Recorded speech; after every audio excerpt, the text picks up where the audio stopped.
तो पिछले एपिसोड में हमने देखा कि जियाओफन मिस जीनू को ब्रदर काई के साथ देख लेता है, जो बात उसको बिल्कुल भी अच्छी नहीं लगती और इसी बारे में सोचने की वजह से वो कंपटीशन में अच्छी तरीके से फाइट भी नहीं कर पा रहा था, जिसकी वजह से उसकी सोड भी टूट जाती है। यहाँ जियाओफन की सोड टूटने पर वो डेसिपल उससे सवाल करता है कि क्या तुम हार मानना चाहते हो, जिस पर जियाओफन कहता है नहीं, कभी नहीं। और ये कहते साथ ही जियाओफन ने अपने मैजिकल स्टिक को बाहर निकाल लिया था, यानी कि वो अपने मैजिकल स्टिक का इस्तेमाल करके फाइट करने वाला है, जो देखकर वहाँ पर मौजूद सारे लोग काफी ज्यादा एक्साइटेड हो गए थे, क्योंकि उन्हें जरा सी भी उम्मीद नहीं थी कि जियाओफन इस फाइट को जीत सकता है। अब आगे तो नेक्स्ट एपिसोड शुरू होता है और हम देखते हैं कि जियाओफन काफी जरा गुस्से में दिखाई दे रहा था, जहां वो अपने मैजिकल स्टिक को लेकर उस डेसिबल पर फौरन से अटैक करना शुरू कर देता है, जबकि वो सेकंड डेसिबल भी उसके सारे हमलों को ब्लॉक करने के साथ साथ उस पर अटैक करने की कोशिश कर रहा था। लेकिन यहाँ फाइट के दौरान उसे एक बात समझ आ जाती है कि जियाओफन के स्किल भी मार्शल आर्ट के 4th लेवल तक पहुंच चुके हैं, जिसकी वजह से वो जियाओफन से कहता है कि मानना पड़ेगा, तुमने मुझे इम्प्रेस कर दिया, पर अब तुम मेरे इस अटैक को रोक कर दिखाओ। और ये कहते साथ ही हम देखते हैं कि उस डेसिबल ने अपनी तलवार से एक टेक्निक को परफॉर्म करना शुरू कर दिया था, जिसकी वजह से वहाँ पर चारों तरफ रोशनी हो जाती है। ये रोशनी यहाँ पर इतनी ज्यादा थी जिसकी वजह से जियाओफन को कुछ भी नजर नहीं आ रहा था, और इसी मौके का फायदा उठाकर वो डेसिबल उस पर लगातार अटैक्स करना शुरू कर देता है। यहाँ काफी देर तक उन अटैक से जुड़ने के बाद हम देखते हैं कि जियाओफन काफी ज्यादा मेहनत करके उस डेसिबल को थोड़ी देर के लिए पीछे हटा देता है, जिस पर भी वो डेसिबल रुकता नहीं, बल्कि वो अपनी पुरानी टेक्निक को और भी ज्यादा पावर्स के साथ इस्तेमाल करने वाला था, जिसकी वजह से वहाँ दोबारा बहुत ज्यादा रोशनी हो गई थी और जियाओयान को यहाँ पर कुछ भी नजर नहीं आ रहा था। जिस मौके का फायदा उठाकर वो सेकंड डेसिबल जियाओयान पर एक बहुत ही ज्यादा खतरनाक टेक्निक चलने वाला था। ये देखकर जेंग जियाओयान को कहता है कि हिम्मत मत हारो, तुम कर सकते हो, बस तुम्हें अपनी नजरों को नहीं हटाना होगा, नहीं तो वो तुम पर दोबारा से स्नीक अटैक कर सकता है। यहाँ जेंग की ये सारी बातें सुनने की वजह से हम देखते हैं कि जियाओफन को काफी ज्यादा गुस्सा आ रहा था, जिसकी वजह से अचानक से हम देखते हैं कि उसके आसपास बहुत सारी डार्क एनर्जी आ गई थी। ये डार्क एनर्जी दिखने में जितनी ज्यादा खौफनाक लग रही थी, ये उतनी ही ज्यादा खतरनाक भी थी, क्योंकि हम देखते हैं कि ये उस सेकंड डेसिबल को बड़ी तेजी के साथ अपने अंदर खींच लेती है। और फिर कुछ ही सेकंडों बाद हम देखते हैं कि वो सेकंड डेसिबल उड़ता हुआ काफी दूर आ गिरा था, जिसके साथ ही वो इस कंपटीशन को भी हार जाता है। ये देखकर तो वहां पर मौजूद सारे लोग काफी ज्यादा हैरान हो गए थे, क्योंकि उन्हें यकीन ही नहीं आ रहा था कि जियाओफन आखिर टॉप 16 में कैसे पहुंच गया।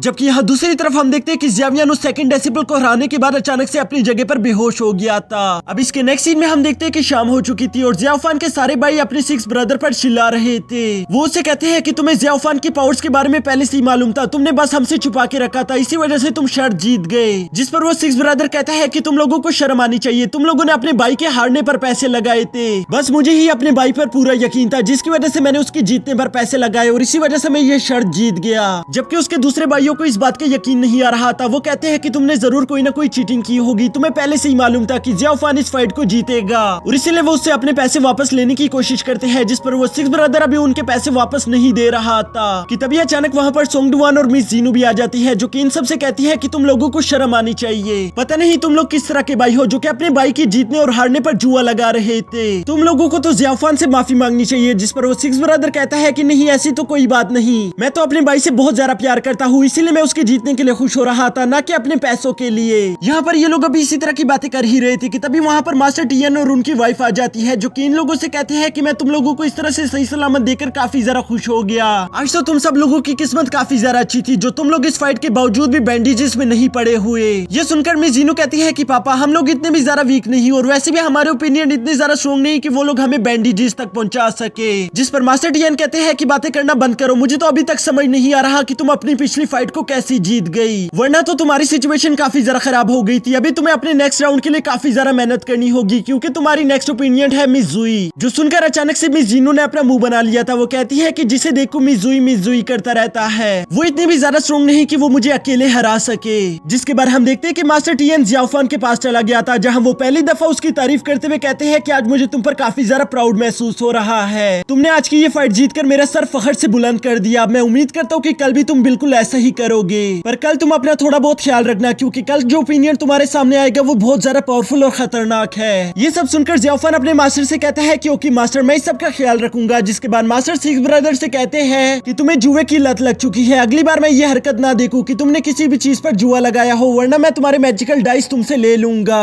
और ये सब कहकर वो वहां से चले जाते हैं, जिसके बाद हम देखते हैं कि उसके बाकी के भाई भी उसके पास आ गए थे और वो उससे कहते हैं चलो अब जल्दी से हमारे पैसे निकालो। इसके बाद हमें नेक्स्ट डे कंपटीशन वाला सीन दिखाया जाता है, जहाँ भी जियाओफान की किसी के साथ फाइट होने वाली थी। तभी जेंग उसके पास आ गया था, जो कि उसे बताता है कि तुम्हारी फाइट गाओ पेंग के साथ होने वाली है। वो एक ड्रैगन फ्लेम प्रैक्टिशनर है जो कि काफी ज्यादा खतरनाक भी है, इसलिए बेस्ट ऑफ लक और फाइट के दौरान अपना ख्याल रखना। ये सब सुनने के बाद जियाओफान स्टेज पर चला गया था, जहाँ पर पहले से ही पेंग मौजूद था। वो जियाओफान को देखकर कहता है तो तुम्हारा नाम है जियाओफान, मैंने तुम्हारे बारे में बहुत कुछ सुन रखा है। तुम मास्टर टियन के डेसिपल हो, जबकि खुद तुम बहुत ज्यादा वीक हो। ये बहुत ही ज्यादा अफसोस की बात है, क्योंकि मास्टर टियन काफी ज्यादा स्ट्रॉन्ग इंसान है और उन्हें मिला है तुम जैसा एक कमजोर डेसिपल। यहाँ पेंग के मुंह से ये सारी बातें सुनने के बाद जियाओफान अपने बचपन की ट्रेनिंग को याद करता है कि कैसे उसके भाई मिलजुल कर उसके साथ ट्रेनिंग करते थे। साथ ही साथ मिस जीनू ने भी उसे मार्शल आर्ट सिखाने में काफी ज्यादा मेहनत की है, इसलिए वो यहाँ पर अपना इरादा बना लेता है कि चाहे कुछ भी हो जाए इस कंपटीशन को तो मैं ही जीतूंगा, क्योंकि मैं मास्टर टियन का सर शर्म से झुकने नहीं दे सकता। इसके बाद हम देखते हैं कि गाओ पेंग जियाओफान से कहता है कि चलो अपना मैजिकल स्टिक बाहर निकाल लो, हमें अब फाइट को शुरू कर देना चाहिए। जो सुनते साथ ही हम देखते हैं कि जियाओफान ने फौरन से अपने मैजिकल स्टिक को बाहर निकाल लिया था, लेकिन अब उसके मैजिकल स्टिक पर बहुत सारे बैंडेजेस लगे हुए थे।